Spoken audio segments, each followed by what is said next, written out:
জ্বালোরে জ্বালো আগুন জ্বালো দুনিয়াসিনার গতিতে আগুন জ্বালো একসাথে। মৌলভীবাজারের কমলগঞ্জ উপজেলা পরিষদ নির্বাচনকে ঘিরে রাজনৈতিক অঙ্গনে আলোচনার কেন্দ্রে উঠে এসেছেন বাবু স্বাগত কিশোর দাস চৌধুরী। ঐতিহ্যবাহী মুন্সিবাড়ি জমিদার পরিবারের এই উত্তরসূরি বিএনপি তৃণমূল থেকে উঠে আসা একজন পরিচিত ছাত্রনেতা।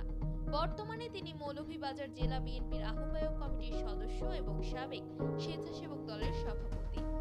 মৌলভীবাজার পৌরসভার ১ নম্বর ওয়ার্ডের সাবেক সফল কাউন্সিলর হিসেবে দায়িত্ব পালন করে জনপ্রিয়তা অর্জন করেছেন তিনি।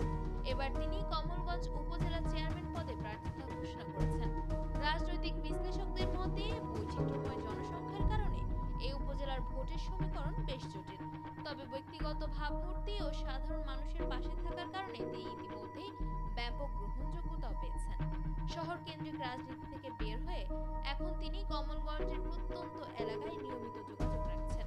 প্রান্তিক জনগোষ্ঠীর অধিকার আদায়ে তার সক্রিয় ভূমিকা তাকে শক্তিশালী প্রার্থী হিসেবে প্রতিষ্ঠিত করেছে। দলমত নির্বিশেষে ভোটারদের কাছে তিনি উন্নয়নমুখী ও জনবান্ধব নেতা হিসেবে পরিচিতি পাচ্ছেন।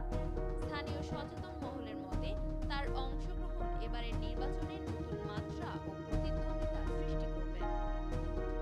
মুন্সিবাড়িতে জাত বেজাত না, প্রতি বছর দুর্গা পূজা উপলক্ষে আমরা তারা খাবার দেয়। আমরা ভগবানের কাছে ঈশ্বরের কাছে আশীর্বাদ করি তারা আরো বড় হইতা। আমরা প্রতি বছর মধ্যে করতে পারি। আপনারা জানেন 1971 ইংরেজি পর থেকে আমাদের বাড়িটা বিধ্বস্ত হয়েছিল, এখনো নতুন করে কোনো ঘর দুয়ার বানাতে পারি নাই।